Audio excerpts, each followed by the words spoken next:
My name's Andy White. I'll leave it at that for the time being.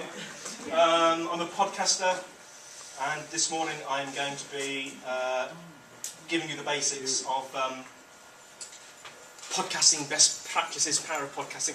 I've tried to sort of bias it towards travellers, not gypsy travellers, people that travel a lot. Although gypsy travellers could use podcasts, of course.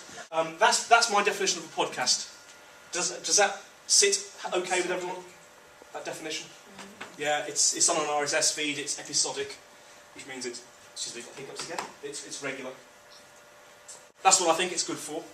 I don't know if that's a generic enough description, but it is a very effective way of getting over a message or a feeling to people, possibly a community of people that you don't get through from just text alone, because people have different methods of consumption. I hate reading. It's not that I can't read, it's just that I'm very lazy, and I like to actually listen to things while I'm running. Other people prefer to watch video. I don't like watching video. I tried it in the car once and I had to have a discussion with police officer. So people have different methods of consumption. I always start with this slide. If you don't have this, don't do a podcast. You've got to have passion. And I assume you're all passionate about travelling. Are we all passionate about travelling? Yes. But you've also got to have a passion for telling people about it. And the two, you don't always have the two together, as I learnt when I pod-faded on my own podcast once. Now, when you're thinking of doing a podcast, I always say to people, do an outcome statement. Get yourself a sheet of A4 paper and answer those three questions. Who's the audience? What will they feel as a result of listening or watching my podcast? And what will they do? Once you've answered those three questions, that will influence the way you design your podcast. Think of content in two dimensions. Content type is the actual, as its name suggests, the type of content that is in it, like stories or advice, everything you can see there, messages, facts, opinions, questions, calls to action. Presentation style is like the way it's delivered. Is it a monologue with just you speaking? Is it going to be a dialogue with you and someone else? Is it going to be an interview style? Is it going to be a panel style?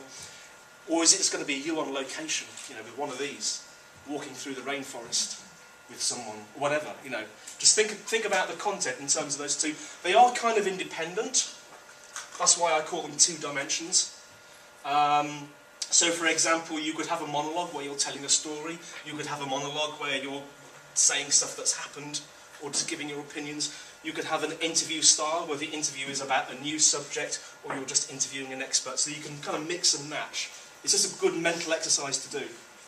I normally say to my corporate clients, bear with me on this because I know that you're travel bloggers. I normally say to them, are there questions that people are always asking you and you're fed up of answering? And they normally say yes. And I say, well, we'll write them down, try and get 10 of them. And then, by the way, I didn't come up with this. A guy called Jason Van Orden came up with this. Anyone heard of Jason Van Orden? Okay, doesn't matter. He's a guy in America that came up with this thing. And he says, okay, write down the 10 most frequently asked questions. Now write down 10 more questions that you wish they would ask. Now you've got 20 questions. And you can use those as 20 ideas for 20 possible episodes of a podcast. So, may not relate to the travelling, but you might be aiming your podcast at somebody that might ask a lot of questions about travel. You might want to answer some questions about the place that you're travelling to. The other thing I always say to people, and this is a bit more relevant to yourself, is if your podcast is topical, like you want to cover things that are going on, make use of the tools you've got there. This is actually a picture of Google Reader. Google Reader, does anyone use Google Reader here? Brilliant. Because Google Reader is, you can subscribe to various feeds of your interest. It's a great way of grabbing in, centralising stuff that's going on in your area. So it's a great way of getting ideas for content there. And the other thing is, when you get an idea for an episode, capture it. So have a way of capturing that idea as quickly as you can. Picture here of Google Docs. Anyone use Google Docs? Yeah. I love Google Docs, especially if you're collaborating with someone else, because you can both access it. But whenever you have an idea, put it in an ideas file, because you'd be surprised how quickly you can lose. I get ideas in the most ridiculous of places. I usually in the shower. I don't know why, but I write them on the inside of the cubicle. No, yeah, it's a good idea. I'm hosing down, hose down all the sides. Oh, bugger. But I mean, just have a way of sort of writing stuff down and capturing it. Another thing to just be aware of is the structure of an episode. Starting with an intro, obviously at the front, and ending with the exit. These can be pre-recorded. These can be the same every time. And I'll explain if you... By the way, you don't have to follow this pattern. This is just a suggestion. And I'll explain the best things to say in an intro and an exit in a minute. Then we have the segment. Now a segment is just a logical part of a show. So it might be an interview. It might be news and tools. It might be you doing a monologue while doing something, while walking. But a segment is a distinct part of the show. And you might always, like for example, you might always have two segments in your show, as this diagram suggests. And the first segment is something, and the second segment is always something else. You might only have one segment, that's absolutely fine. In fact, in some ways, that can be a better show. This spiky thing in the middle is called a stinger. It's actually just a bit of music that separates the segments. It can be nice. You don't need it, but it sounds quite nice.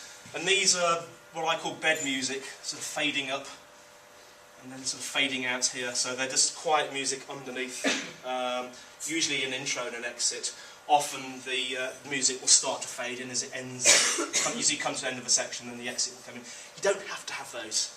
I'm just a bit of a geek, so I like to put those sort of things in. Things that you should always try and say in an intro. The good thing about having an intro and an exit is it kind of brands your show, so people know what they're listening to, and they know what's coming up. But things that you should always try and say in an intro, obvious one, what it is, so people remember what they're listening to. Try and say who you are, just like I didn't at the beginning. Did I say I'm Andy White? No, I did, didn't I? It was the previous one, I forgot to say that. Vision statement. These bottom two ones, or certainly that one might be optional. That's, again, aimed at a slightly more corporate market, but you might have a vision. You might say, welcome to the Super Duper Travel Show. My name's Fred Bloggs, and I'm here to acquaint you with Native American Indians, or whatever it might be. So just say what the vision statement is, and be welcoming. And say, hello, good to hear. Good, thank you for listening. But you don't have to have that. It's always nice to have it in. In the exit, again, a slightly corporate slant here, but thank them for listening. Say the title again, so they remember what they're listening to. Web address. All podcasts have a home blog or a home website. Just say what that web address is. And here's a big one. If you want, the whole thing about podcasting is it's great for feedback. So if you want an interactive sort of thing going on where people ask you questions or they comment, you might want to give them an email address to send it to, or you might even want to set up a phone number with an answer phone so they can leave messages and put those in your show. And then if anyone else is helping you do the podcast, acknowledge them. And then again, that last one, a little bit corporate, but there might be a call to action you want them to do. It might be just go and visit the blog, it might be to sign up or just go and visit something or whatever, or join the mailing list.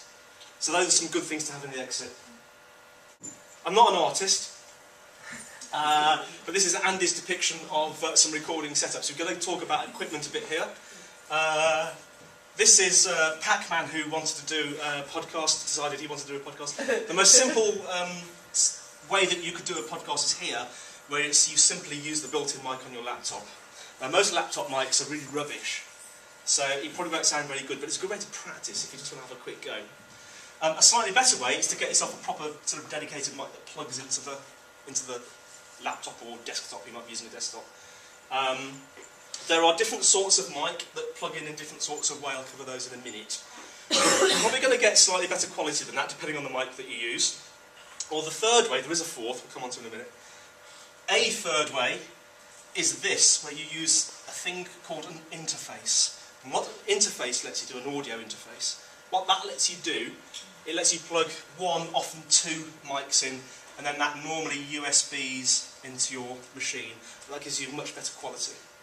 Okay, now here's a fourth way that I quickly put in. So basically, you're outside doing travelly things, you're speaking into your portable recorder, and then later, hence the squiggly line, you then put it into your machine, you edit it, or whatever you want to do. So that's quite possibly more relevant to what you guys do. I mean, you might want to do stuff in the studio, and then the previous ones would be a bit more relevant as well. You can mix and match these approaches.